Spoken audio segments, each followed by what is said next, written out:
Hi there, happy Thursday. It's quite a damp Thursday. It's not exactly throwing it down with rain, but it's a little on the damp side. But I live in Manchester, so what else do I expect? Right, I'm going to start off with my whips and then my yarn acquisitions, and for all of those of you who are interested, the results of my leg scan, I'll leave it till the end, and then if you're not interested in that, you can skip over that bit. So I'll leave that bit till the end. So I'm making, as you know, my niece a cardigan, and I've got to the stage where, I don't know whether you can see it too well. Let me see if I can bring the camera a little closer. I always turn it the wrong way, don't I? I've got to the stage where it's all pinned. These little things at the end are little clips that I use to pin everything together with. And I'm actually stopped at the moment. I'm actually stuck for bobbins, as they say here in the northwest, because I've done one sleeve and I realised you know, quite early on that I wouldn't have enough to do 2 sleeves. So I'm waiting for the ice order to come.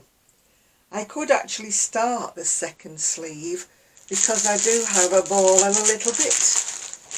But if you know anything about yarn, which obviously you do, otherwise you wouldn't be watching me here, you know that it has a dye lot and that it can vary quite considerably between dye lot to dye lot. So even though I've got 1 and a bit balls left, I can use this for the band, you know, that's going round the outside of it.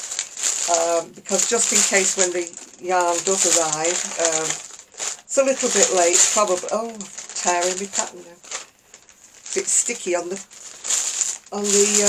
wool bag. So I'm waiting to see when this new lot comes in, whether it's going to be a reasonable match.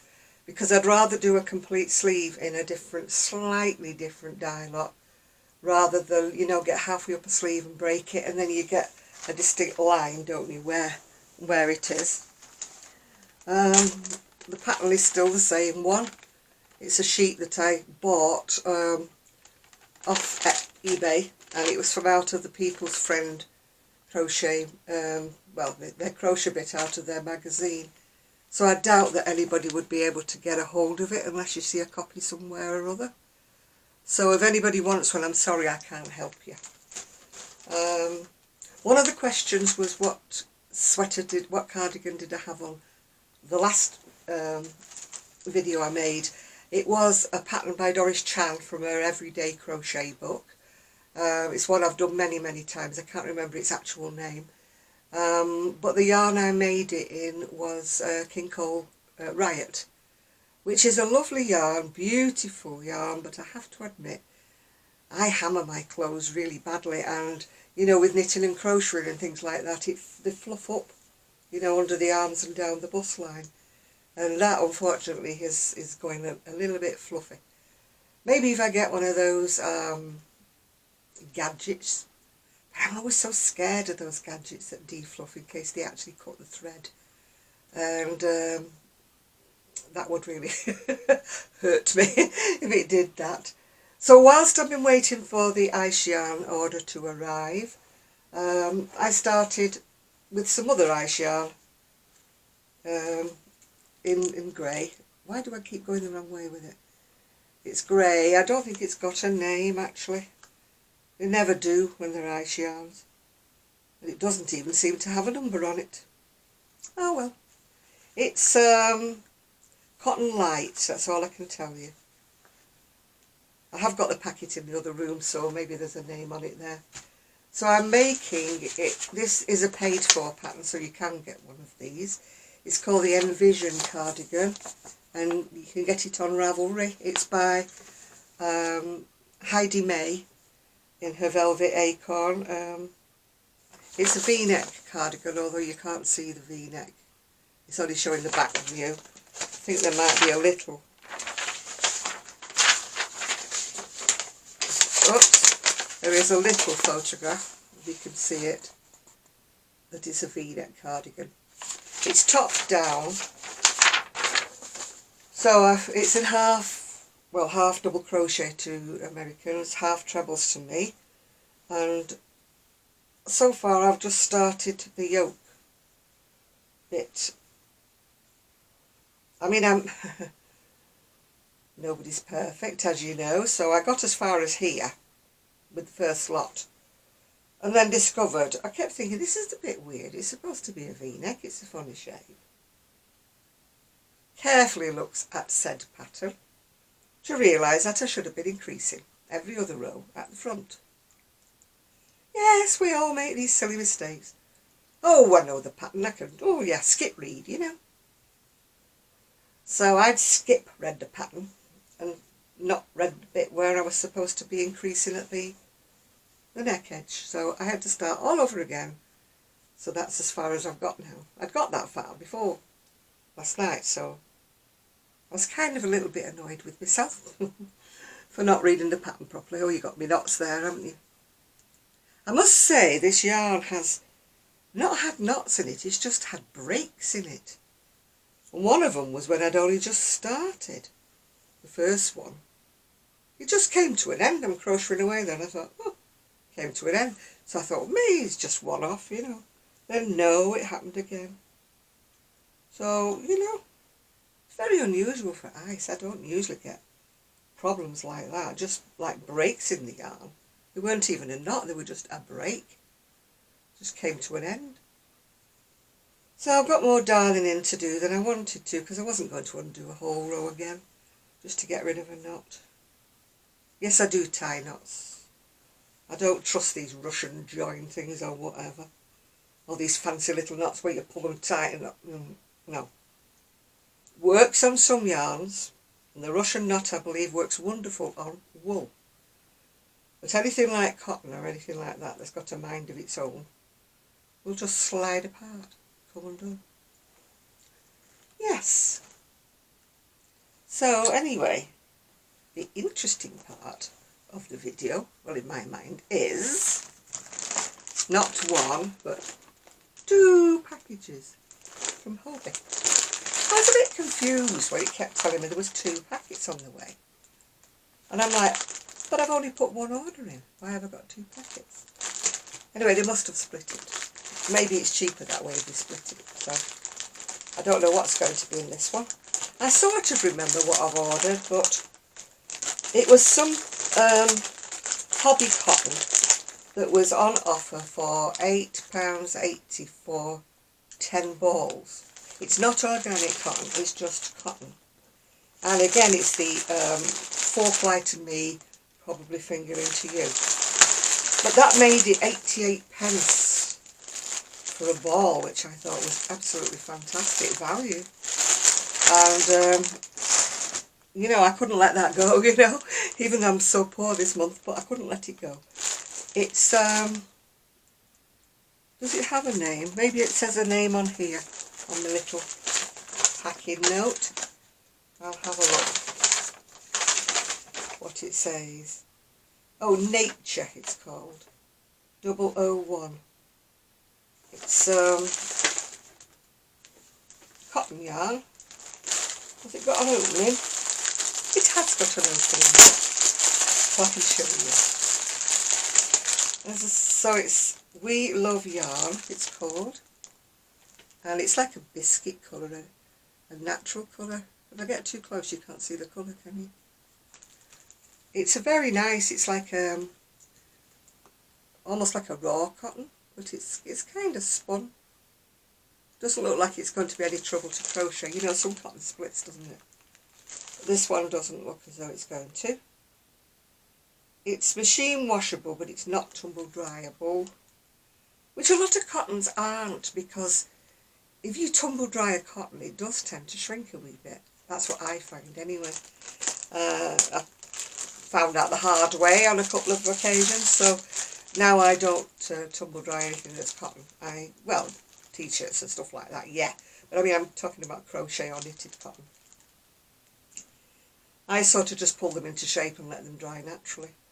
So it's a cotton 8/4, which means it's a filer. I don't know whether you can see it or not. 8/4, and it knits up to our 4-ply, English 4-ply,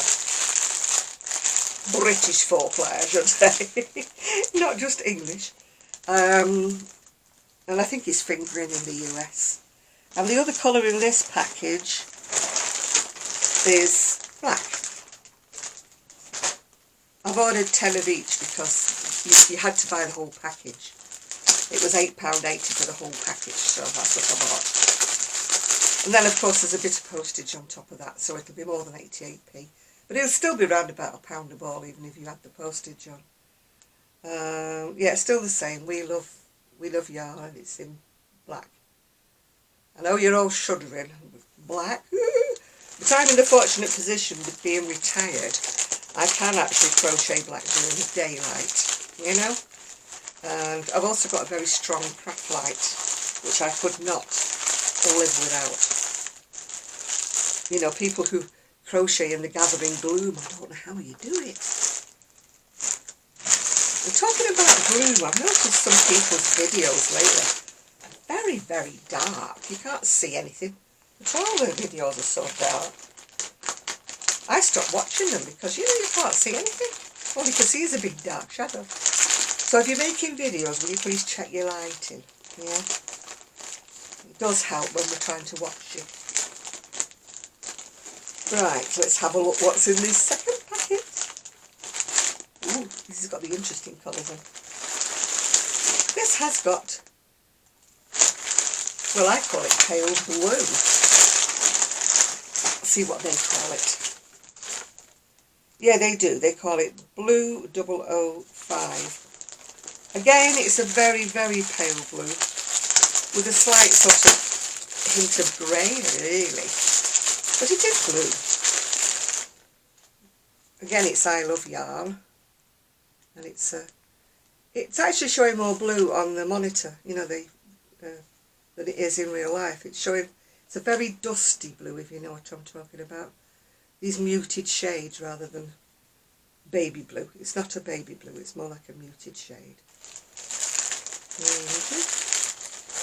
Talking about baby blue, what do you think of the royal baby's name? Archie. Woohoo! That's a break from tradition, isn't it? That's definitely a non-traditional name. Archie Harrison Mountbatten Windsor.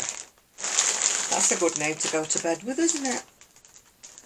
Right, where's my list for this one? This one is Old Rosa, and it's 012. Same kind of yarn, because this is what the offer was on. The offer was on this fine. I've got quite into crocheting this fine, actually. It does look nicer for summer tops. I know there's a few vloggers in the US are like, it's too thin, it's too thin. But I don't mind it, neither does Kelly, actually. Kelly doesn't mind it either.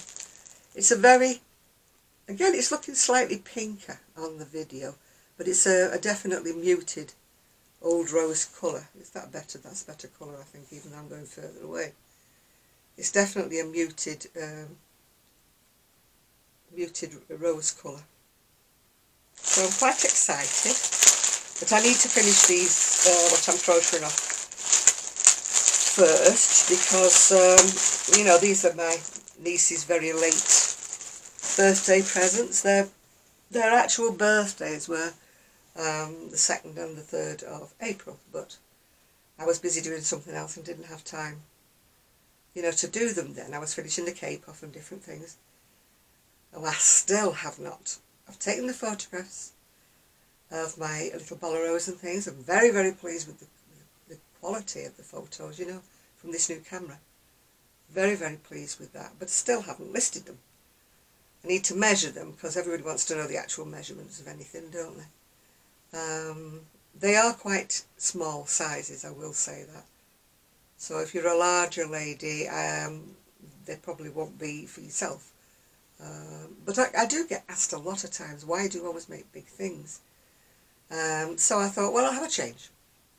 So the last 6 things I've got to show are all small sizes. You've got to have a change sometime, don't you? And the styles, actually, you know, the very shorty cardigans and shorty boleros are more, I think, what somebody smaller would wear.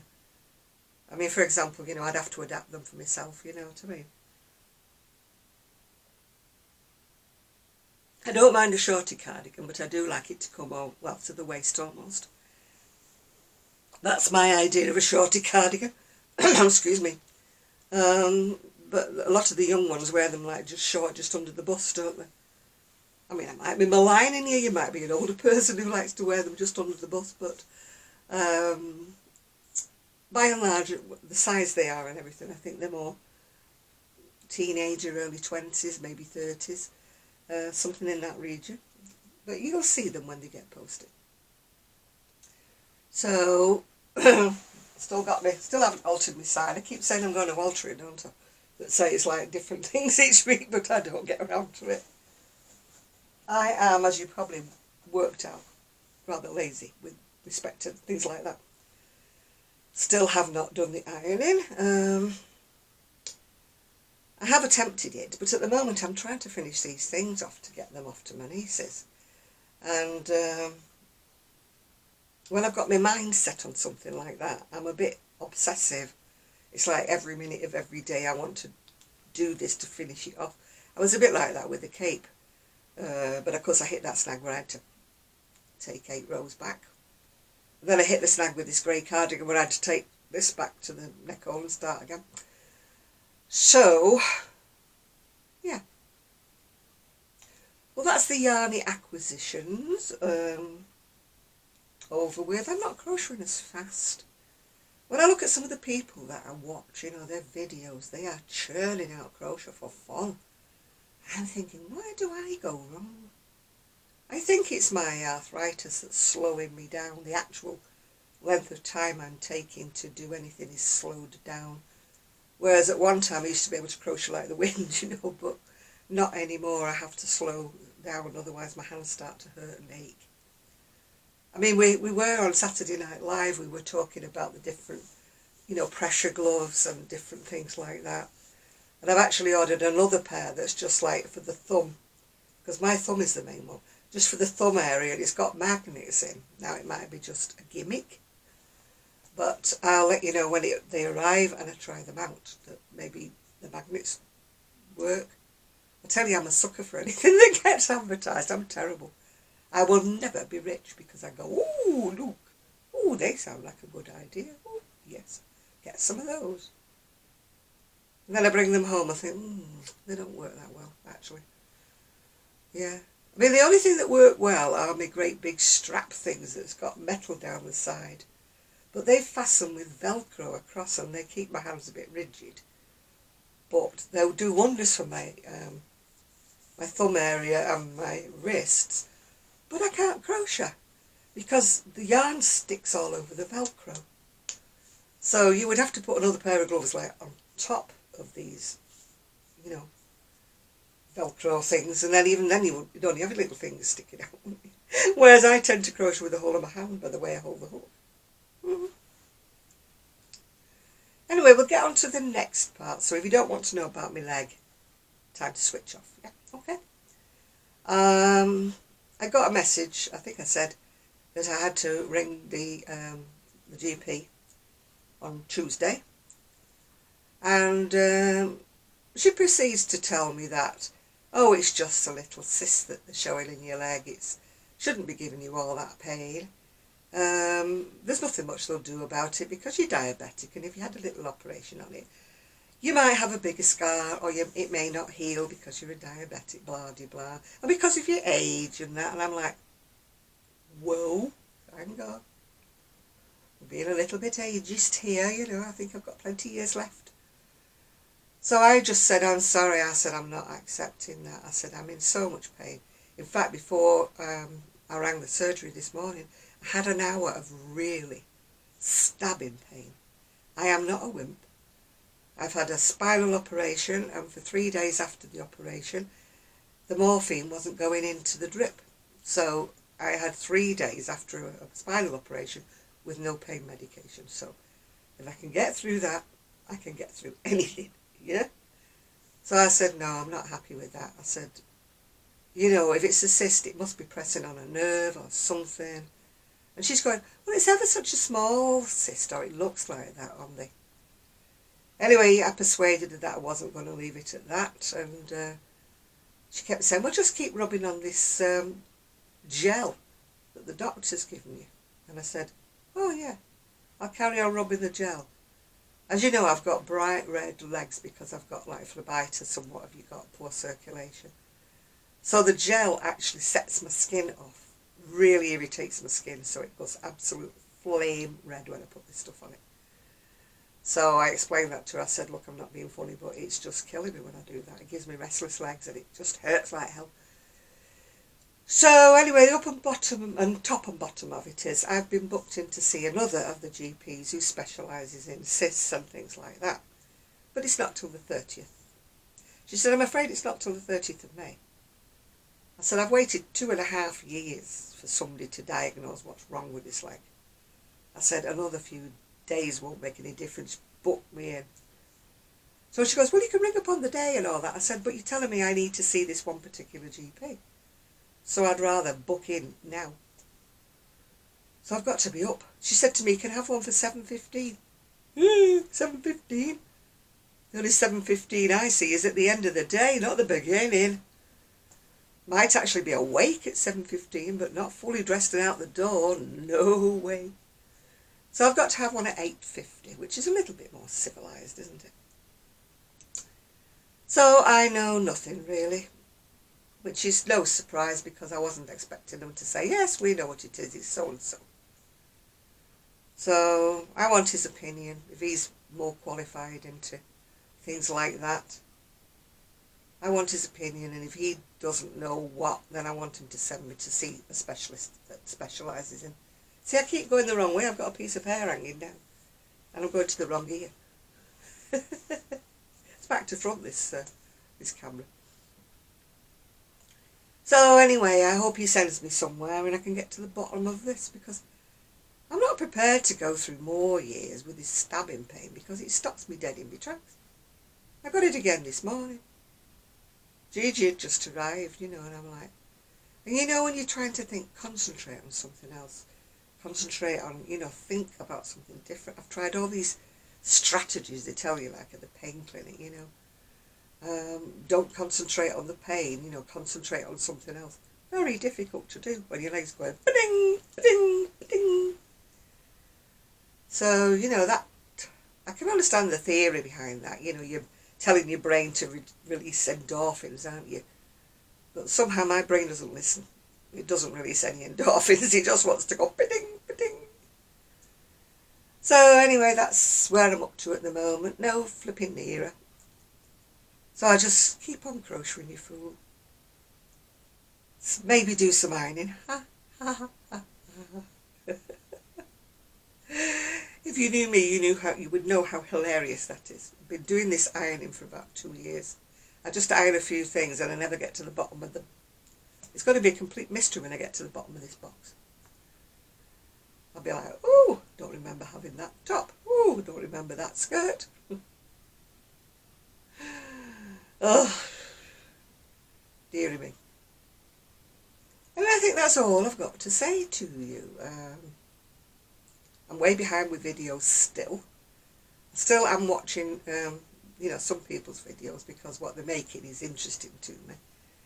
But I must confess I have to skip over people that I love to watch, but when they start talking about something I'm not interested in, you know, like floss embroidery or whatever, or that's 5D paintings and that everybody's so in love with, I'm afraid I think, no, I need more time to watch the videos that I want to watch, which are about crochet, yeah. So, you know, I've not gone off you altogether if you're making, you know, it's up to you what you make your videos in, isn't it? I'm not telling you. It's just for me to be interested in your videos, it's got to be crochet. I'm sorry. I keep getting asked by other people to join this channel and to join that channel, or please sub to this person, but they're knitters. And I'm not being, what do you call it? It's not sexist, racist, what is it? When you cut something out of your life because you're not interested in it. I'm not being horrible to those people. I'm sure they're making wonderful videos and they're great, like knitters and stuff like that, but Knitting is something that I rarely do and I'm not really interested in. Like, I'm not interested in people who make socks after socks after socks. Yes, it's nice to see socks, and if you're interested in socks, but if you want to hold my attention, just crochet. And make sure you've got a nice light video that I can actually see without straining my eyes. This black shadow, you know, like moving about that I can't see. I just refuse to strain my eyes. I just turn it off. That's the end of it. I'm getting very picky in my old age, aren't I? Oh dear. Says me with his wonderful... Money, I've got nice lighting, you see now. I've got my new camera, so...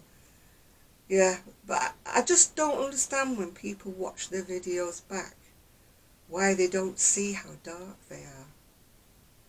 You know, and adjust it next time if it means turning a lamp on. Or adjusting where they're sitting. So that, you know, the light's hitting their faces rather than a silhouette. When the light's behind you, like the window's behind you, you either get the sunshine that bleaches out the face, like my last video, because I had to be in the other room because this room was too dark, it was raining.